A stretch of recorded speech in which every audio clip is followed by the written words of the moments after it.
बिस्मिल्लाहिर्रहमानिर्रहीम। अस्सलाम वालेकुम। मैं हूं अब्दुल मुनीम अलवी। पाकिस्तानियों तैयार हो जाओ, पाकिस्तान में भयानक सूरज ग्रहण होने वाला है। एहतियाती तदाबीर जानने के लिए ये वीडियो शुरू से आखिर तक जरूर देखें। पाकिस्तान के तमाम जुनूबी इलाके 20 साल बाद मुकम्मल सूरज ग्रहण देखेंगे। आखिरी बार ये सूरज ग्रहण 1999 को हुआ था।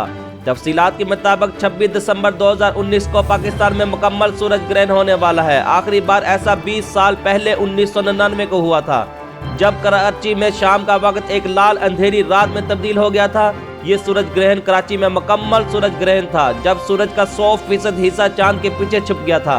अब पूरे 20 साल बाद इस साल यानी 26 दिसंबर 2019 को सुबह 7:34 पर सूरज चांद के पीछे छुपना शुरू होगा और सुबह 8:46 पर सूरज ग्रहण सबसे ज्यादा होगा, जबकि सुबह 10:10 पर सूरज ग्रहण खत्म हो जाएगा। अब हम आपको बताते हैं ये सूरज ग्रहण सबसे ज्यादा कहां देखा जा सकता है। ये सूरज ग्रहण जुनूबी पाकिस्तान, खास तौर पर साहली इलाकों जैसे कराची और गवादर में सबसे ज्यादा होगा। यहाँ सूरज का 80% हिस्सा चांद के पीछे छुप जाएगा और दिन का वक्त रात में तब्दील हो जाएगा। सूरज ग्रहण पाकिस्तान के बाकी तमाम इलाकों में भी देखा जा सकता है। सूरज ग्रहण के दौरान चंद एहतियाती तदाबीर जरूर करें। मुकम्मल सूरज ग्रहण या 70% से ज्यादा होने वाला सूरज ग्रहण से दर्जा हरारत एकदम गिर जाता है। सूरज ग्रहण के दौरान सूरज की तरफ बगैर किसी फिल्टर वाले चश्मे के देखने से इंसान हमेशा के लिए अंधा भी हो सकता है। इसलिए दौरान सूरज ग्रहण सूरज की तरफ ना देखें। हमला खवातीन सूरज ग्रहण के बाद घर से बाहर ना निकलें या खुले आसमान के नीचे ना आएं।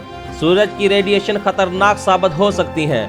आम सनग्लासेस का इस्तेमाल सूरज ग्रहण के दौरान सूरज से निकलने वाली रेडिएशन या तापकारी से आपकी आंखों को महफूज नहीं रख सकता, लिहाजा गलती से भी ऐसा ना करें। बच्चों और बूढ़ों का घर में रहना बेहतर है। कुरान और सुन्नत के मुताबिक मुसलमान सूरज ग्रहण के दौरान अल्लाह से अपने गुनाह की तौबा करे और नमाज कसूफ अदा करे। नमाज कसूफ वो नमाज होती है जो हमारे प्यारे नबी पाक सल्लल्लाहु अलैहि वसल्लम सूरज ग्रहण के वक्त पढ़ते थे। ये थी सूरज ग्रहण के बारे में चंद बातें जो हमने आपके साथ शेयर की। अगर वीडियो अच्छी लगे तो लाइक ज़रूर करें और हमारे चैनल को सब्सक्राइब कर दें। शुक्रिया वस्सलाम।